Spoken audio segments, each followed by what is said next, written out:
Thank you for being here today. My name is Madison Palmer, and I'm going to be discussing porn addiction. In the United States, there are currently 200,000 people addicted to porn. It affects men aged 18 to 30 at the highest rate, but 1 in 3 of those addicted to porn are women. 1 out of every 5 internet searches are porn-related, and every day there are 68 million searches for porn. In 2019, New York City had the highest daily traffic on Pornhub in the world, and Los Angeles and Chicago were in the top 5.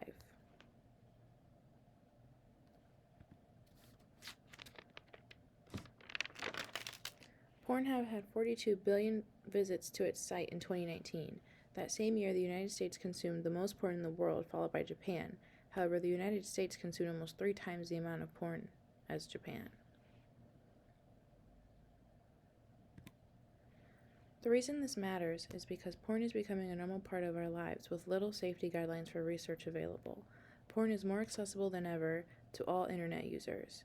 Porn addiction affects all genders and minors. Those addicted to porn have fewer resources and are facing mental and physical health-related issues, as well as facing difficulty in relationships that are familial, romantic, and platonic.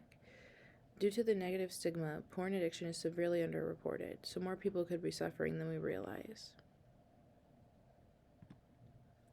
Here's a short video about a recovered porn addict talking about his experience navigating online porn as a young person and how it came to affect his life.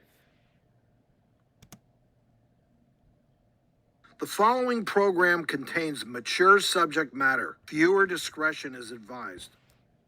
We're talking about if an addiction to porn is real. Discussing this with us is clinical sexologist Dr. Robert Weiss, and joining us now is the founder of a community-based porn addiction recovery site, Alex Rhodes.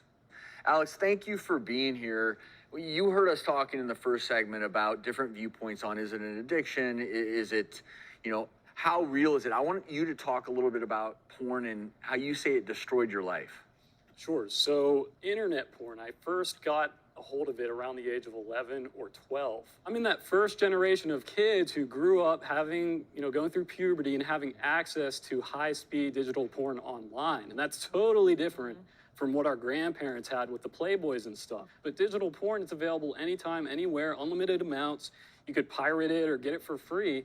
And it went from like an innocent curiosity about the female form to an out-of-control compulsion, really quick. And so when I was 13 or 14 years old, I think around 14, I actually injured myself going at it so vigorously, I guess. So yeah, kind of embarrassing. Great thing to go on But TV to talk about. Sad. Well, yeah, so you imagine you're running in your house and there's carpet and you just skid on your knees on the ground. You could actually do that to your genitals too if you use porn too much. So I made a vow. I'm not going to do this for 24 to 48 hours to allow my injuries to heal. And it had nothing to do with religious shame. I didn't really grow up religious. I had no moral issues with pornography. I still wouldn't consider myself to be anti-porn. I simply realized at that time I couldn't even not do it for a day to allow my injuries to heal. I realized at that point it was out of control. Can I ask you, when did you get to a place where you were able to recover, so to speak? So my story really was heavily rooted in porn. And for me, it was over 10 hours a day. I tried to quit dozens of times, hundreds of times. And really what happened is whenever I was old enough to enter into relationships and start trying to engage in sexual activity, I realized that I essentially conditioned my brain to prefer pixels over, people and partners.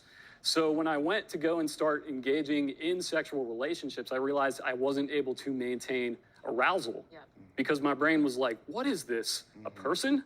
You're essentially depersonalizing the person in front of you and imagining porn in your head to actually maintain arousal. So it really not only impacted my grades and my life and everything else, but it also impacted my relationships.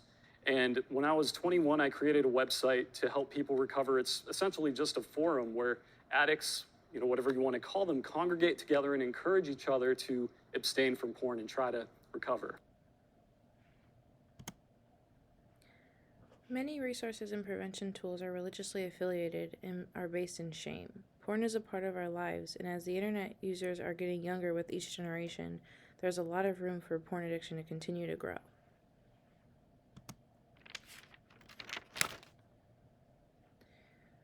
Research on common characteristics of those addicted to porn would be a great research topic to do in the future. This can be broken into categories such as background, mental health, and religious affiliation.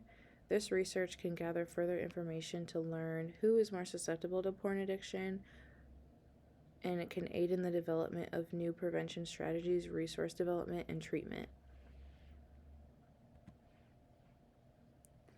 In the education and healthcare setting, it is imperative that up-to-date information and resources are provided.